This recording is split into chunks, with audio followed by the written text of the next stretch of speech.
呢度係元朗最大嘅私人屋苑，環境十分之優美，內園景十分之靚，屋苑好新淨。但係呢度亦都係元朗最多銀主盤嘅一個私人屋苑啦。今日一口氣同你睇晒3間銀主盤。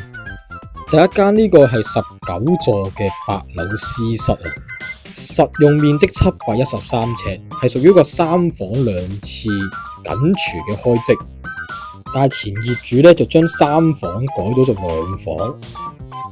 陣間去睇下細房咧，就知道業主之前係點樣講法噶啦。咁呢間咧係渣打嘅銀主盤啦，而家開價650萬啊。不過就應該比較細機會咧，會喺650萬呢個價位成交啦。因為我拍攝當日咧都有4-5組客人咧喺度睇緊樓噶啦。咁最大嘅原因咧，梗係呢個內園景啦。其實呢個內園景比一般嘅戶型咧係會貴少少噶，但係竟然呢一間咧係低開價。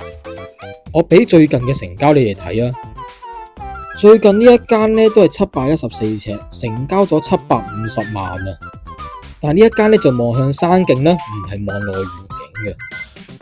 所以即使呢2間細房咁樣打通法咧，都吸引咗唔少買家咧過嚟睇樓。而我問過渣打銀行咧，佢都嘅取態咧係收集晒咁多買家嘅 offer 咧，然後價高者得嘅。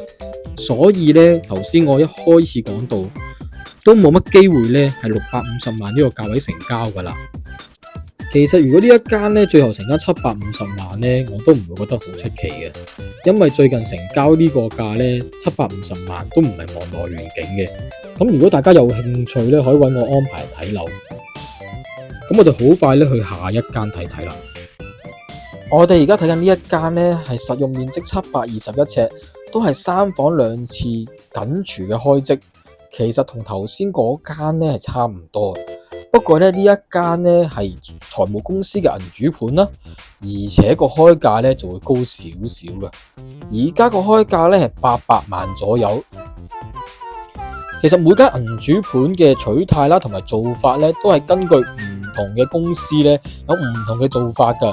如果大家想知道詳細嘅情形咧，歡迎大家留言問我，我盡量將自己所識嘅嘢咧都答俾大家。講翻呢間銀主盤啦，呢間銀主盤咧明顯個取態咧係唔係好急賣嘅，因為咧呢個公司咧亦都同時放緊租嘅。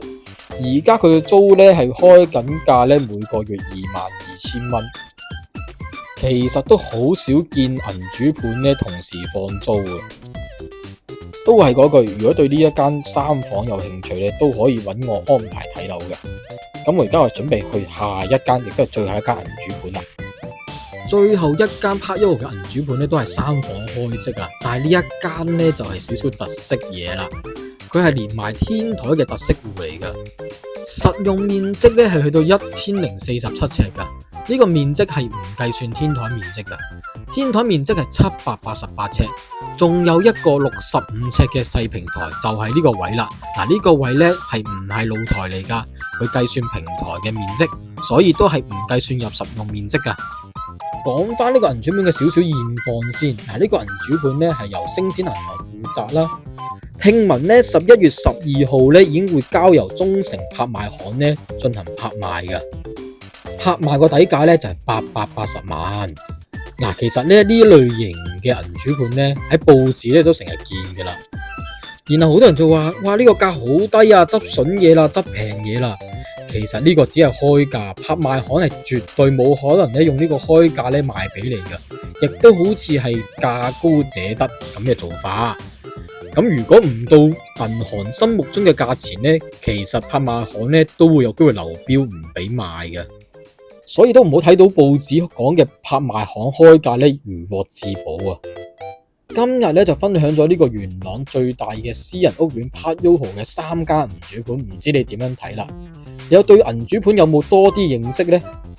中意嘅話記得 like、share 同 subscribe 啦！